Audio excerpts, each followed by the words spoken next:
नमस्कार, आदाब, सत श्री अकाल। दोस्तों, महान लोगों में एक चीज़ बड़ी कॉमन होती है। ऐसा कोई भी व्यक्ति जो असाधारण रूप से महान है या उसके अंदर कोई असाधारण प्रतिभा है, ऐसे लोगों में एक चीज़ बड़ी कॉमन होती है। इन लोगों की उम्र बहुत कम होती है। अक्सर ऐसा लोगों ने देखा गया है जिन्होंने कोई अपने जीवन में असाधारण उपलब्धि हासिल की है।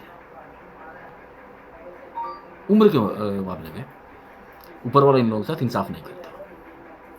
इनकी उम्र बहुत छोटी होती है। शुरुआत से देख लेते हैं। शहीद Bhagat Singh, Chandrashekhar Azad, Swami Vivekananda, Gurudutt, president John Kennedy और थोड़े बाद आए तो दिव्या भारती, सुशांत सिंह राजपूत। ऐसा ना जाने कितने लोग आपको दिख जाएंगे जिन्होंने अपने जीवन में असाधारण उपलब्धि हासिल की, लेकिन उम्र के मामले में ऊपर वाले ने उनके साथ इंसाफ नहीं किया। आज एक ऐसी हस्ती की बात करेंगे। ये हस्ती भारत में पैदा नहीं हुई थी। इनका जन्म पाकिस्तान में हुआ था, लेकिन भारत में इन्होंने अच्छा खासा काम किया था। यह है नाजिया आसम। 3 अप्रैल 1965 को इनका जन्म हुआ। शायद इनके पिता ने भारत के विभाजन के बाद पाकिस्तान का भविष्य देख लिया था। बिजनेसमैन थे, तो पूरे परिवार को लेके जाके लंदन में सेटल हो गए। नाजिया का जन्म लंदन में ही हुआ था। नाजिया की माँ अभिनेत्री जीना तमान की बहुत अच्छी दोस्त थी। जीना तमान जब भी लंदन जाती, नाजिया घर जरूर जाती थी। 1978 में फिरोज खान जब कुर्बानी शुरू कर रहे थे तो उसके अंदर एक गाना था।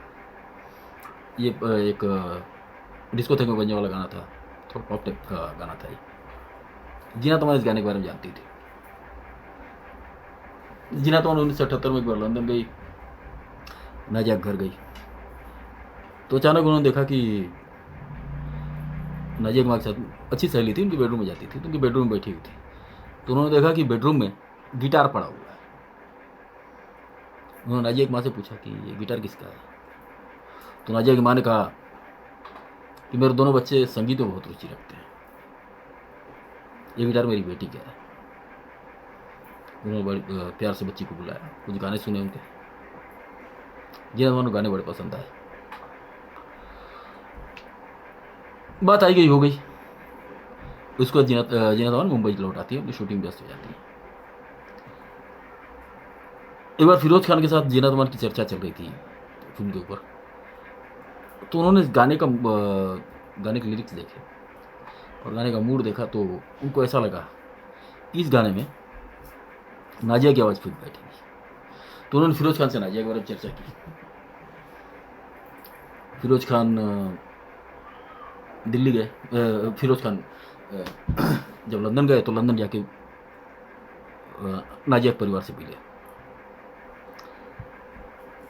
नाजिया खाते पीते परिवार से आती थी, बहुत संपन्न परिवार था, पैसे रुपए कोई कमी नहीं थी। ये सब होते हुए भी नाजिया के पिता बड़े रूढ़िवादी थे। उनको पसंद नहीं था कि बेटी जाके फिल्म गाना वाना गाए। ठीक है, बच्चे हैं, शौक के लिए संगीत में रुचि है, ठीक है, लोग नहीं चाहते थे कि फिल्म में गाना गाए। लेकिन जीना तमान और नाजिया की माँ के बहुत आग्रह पर वो नाजिया से प्लेबैक सिंगिंग के लिए फिरोज खान की फिल्म में गाना गवाने के लिए तैयार हो गए। कुर्बानी के बाकी सारे गाने तो कल्याण जी आनंद जी कंपोज कर रहे थे। ये एक गाना जो था फिरोज खान बिट्टू से, जो लंदन में उस समय एक प्रख्यात संगीतकार थे, भारतीय मूल के ही थे, लेकिन वो काम लंदन में करते थे और डिस्को में उनका बड़ा नाम हो रहा था। डिस्को टाइप गाने में, इस तरह के आधुनिक गानों में उनका बड़ा नाम हो रहा था। अब युवा थे, फिरोज खान चाहते थे ये गाना होगा, एक यंग फील आएगा, इसलिए उन्होंने बिट्टू को दे दिया कंपोज करने के लिए। बिट्टू ने नाजिया से कुर्बानी का वो गाना गवाया, आप जैसा कोई मेरी ज़िंदगी में आए तो बात बन जाए। गाना 1980 में रिलीज हुआ और धूम मचा दी। 1981 में सिर्फ 15 साल की उम्र में नाजिया हसन को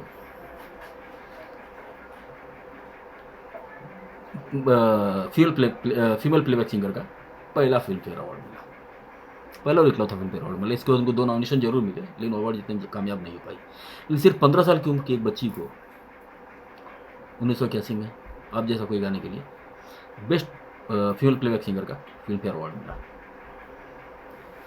ये अवार्ड उनको राज कपूर के हाथों मिला था, और इस अवार्ड के लिए राज कपूर ने खुद उनके घर में फ़ोन किया था और उनको यहाँ पर फिल्म फेयर में आमंत्रित किया था।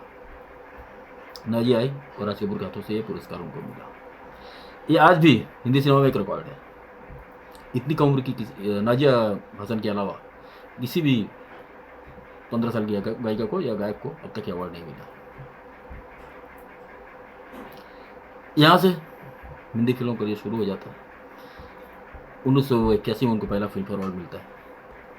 कुर्बानी 1980 में रिलीज हुई थी। 1982 में नाजिया का private album boom boom release होता है, जो नाजिया ने अपने भाई के साथ बनाया था। बूम बूम भी बहुत बड़ा हिट होता है, और नाजिया को बूम बूम के गानों को कुमार गौरव की फिल्म स्टार में इस्तेमाल किया जाता है। इसके बाद नाजिया ने कुछ और भी प्राइवेट एल्बम किए जो बहुत सुपरहिट हुए।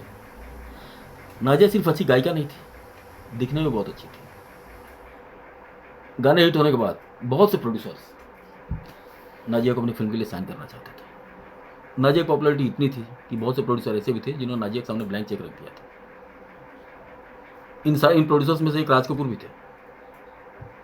राज कपूर ने फिल्म हीना के लिए सबसे पहले नाजिया से ही संपर्क किया था, लेकिन नाजिया की सिर्फ गायन में रुचि थी, वो एक्टिंग नहीं करना चाहती थी। इन सारे ऑफर्स को उन्होंने अस्वीकार कर दिया।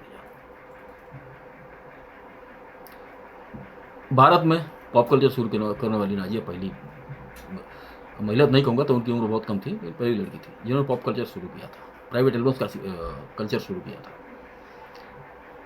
आलिशा चिनॉय, लकी अली, ऐसे ना जाने कितने उस दौर के गायक गायिका हैं जो हिंदी भारत को नाजिया हसन की ही देना है। इतनी सफलता मिल रही है, सारी दुनिया में नाम हो रहा है, एक इंटरनेशनल स्टार बन गई है। लेकिन और इस दौर में और कई बहुत सारी फिल्मों में भी उन्होंने गाने गाए, जैसे मैं बलवान, दिलवाला, दोनों फिल्में मिथुन चक्रवर्ती की थी। और भी कुछ फिल्में थी जिनमें नाजिया हसन ने बहुत प्लेबैक सिंगर का गाने गाए। अपने करियर पर ज़्यादा ध्यान नहीं दे रही थी, हमेशा भारत में रहती नहीं थी, वरना नाजिया भारत में रहती, सेटल हो गई रहती, पूरी तरह प्रोफेशनल तरीके से अगर अपना काम किया होता तो शायद और भी ये फिल्मों की गिनती और बढ़ भी सकती थी। गजब की पॉपुलैरिटी थी नाजिया हसन की, न सिर्फ फिल्मों में बल्कि प्राइवेट एल्बम में इंटरनेशनल सुपरस्टार बन चुकी थी। लेकिन अचानक एक खबर सुनाई देती है। साल था 1992, नाजिया ने फिर अपना एक एल्बम रिलीज किया अपने भाई जोएब के साथ, और इसी एल्बम के साथ नाजिया ने यह घोषणा कर दी कि अब मैं म्यूजिक इंडस्ट्री से संन्यास ले रही हूँ, अब अपनी पढ़ाई पे ध्यान देना चाहती हूँ और बाकी अपने सोशल वर्क पे ध्यान देना चाहती हूँ। रुपये पैसे की कमी तो थी नहीं, नाजिया ने म्यूजिक इंडस्ट्री को अलविदा कर दी। तब तक नाजिया हसन एक प्रख्यात वकील बन चुकी थी, सुपरस्टार प्लेबैक पॉप सिंगर तो थी, बहुत सारे सोशल वर्क करती थी। यह एक और गौर करने वाली बात है, नाजिया हसन ने म्यूजिक से बहुत पैसे कमाए, उनमें से एक भी पैसा अपने पास नहीं रखा। वो सारे के सारे पैसे वो बच्चों की एक चैरिटी को दान कर देती थी। सोशल वर्क में पाकिस्तान में आज भी नाजिया को बहुत नाम है।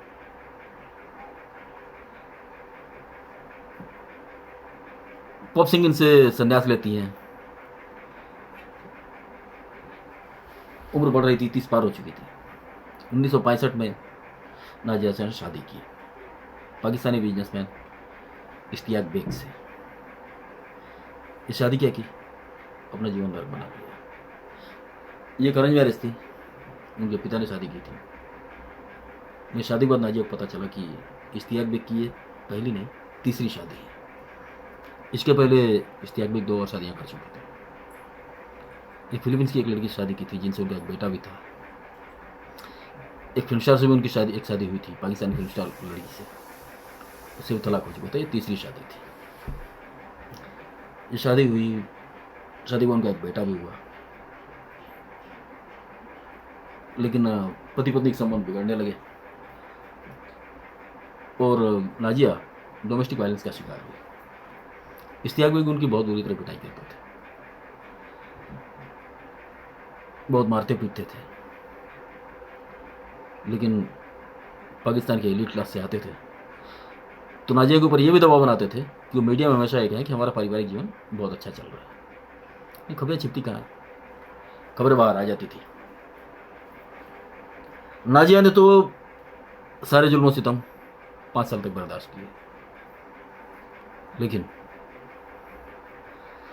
2000 में नाजिया पति से अलग हो गई। आधिकारिक तौर पर इस्लामिक रीति रिवाज के हिसाब से तलाक ले लिया और तलाक लेने के बाद नाजिया अपने माता पिता के पास लंदन चली गई। नाजिया जब लंदन आती है तो पता चलता है कि नाजिया को लंग कैंसर है। नाजिया को अस्पताल में भर्ती किया गया। वहाँ पर इलाज के दौरान डॉक्टर्स को नाजिया ने यही बताया कि मुझे मेरे पति इश्तियाक बेग स्लो पॉइजन देते थे, वो चाहते थे कि धीरे धीरे मेरी मृत्यु हो जाए। डॉक्टर्स ने भी इसकी पुष्टि की कि नाजिया को स्लो पॉइजन दिया जाता था। 3 महीने तक ट्रीटमेंट चलता रहा और ऐसा लग रहा था कि नाजिया की रिकवरी हो जाएगी, नाजिया ठीक हो जाएंगी।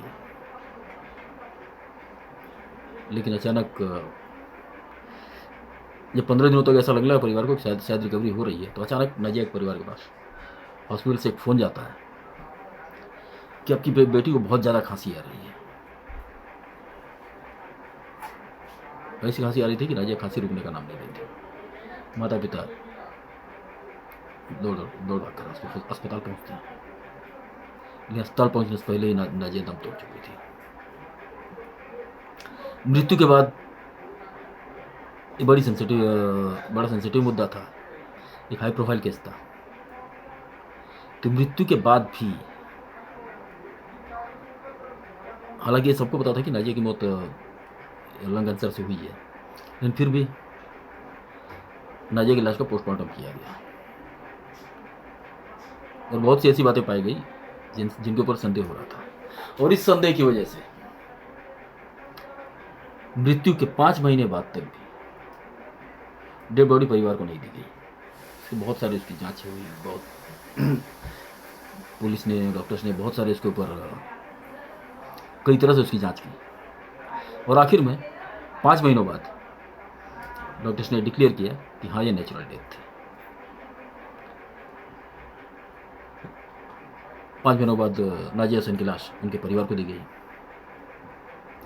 नाजिया हसन की मृत्यु के 2 साल बाद, यानी कि 2002 में, पाकिस्तान के राष्ट्रपति परवेज मुशर्रफ ने उनको प्राइड ऑफ परफॉर्मेंस का, पाकिस्तान का जो बहुत बड़ा पुरस्कार है, वो पुरस्कार दिया। इसके अलावा भी नाजिया को और कई तरह के सम्मान मिल चुके हैं जो पाकिस्तान की तरफ से मिले हैं। उनके नाम पर नाजिया हसन की याद में बिट्टू ने कई तरह के शो ऑर्गेनाइज किए। 80 के बाद आने वाले जितने भी भारत में पॉप सिंगर हैं, वो सारे पॉप सिंगर नाजिया को अपना रोल मॉडल मानते हैं। तो दोस्तों, ये थी कुछ यादें नाजिया हसन के बारे में। अगले एपिसोड में किसी और महान से चर्चा करेंगे। तब तक के लिए आप लोग अपना ख्याल रखिए। धन्यवाद, नमस्कार।